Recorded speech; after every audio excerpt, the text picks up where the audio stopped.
ಈಗ ಸಮಸ್ಥಿತಿಗೆ ಬರೋಣ. ಕಣ್ಣುಗಳನ್ನು ಸ್ವಲ್ಪ ತೆಗೆಯೋಣ. ಸೊ ಈಗ ಮೂರು ಶಕ್ತಿಗಳು ನಮ್ಮ ದೇಹದಲ್ಲಿ ಒಟ್ಟಾಗಿ ಕೆಲಸ ಮಾಡಿ ನಮ್ಮ ದೇಹ, ಮನಸ್ಸು ಮತ್ತು ಆತ್ಮಶಕ್ತಿಯನ್ನ ಆರೋಗ್ಯವಂತ ಸ್ಥಿತಿಗೆ ತೆಗೆದುಕೊಂಡು ಹೋಗುತ್ತೆ ಸ್ನೇಹಿತರೆ.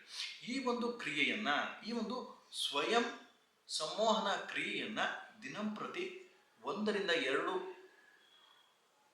ಸಾರಿ ದಿನಕ್ಕೆ 10 ರಿಂದ 15 ನಿಮಿಷ ಈ ಒಂದು ಕ್ರಿಯೆಯನ್ನ ನೀವು ಮಾಡಿದ್ದೇ ಆಯಿತು ಅಂತ ಹೇಳಿದ್ರೆ ನೀವು ಆರೋಗ್ಯವಂತ ಸ್ಥಿತಿಗೆ ಬರಲಿಕ್ಕೆ ಸಾಧ್ಯವಿದೆ.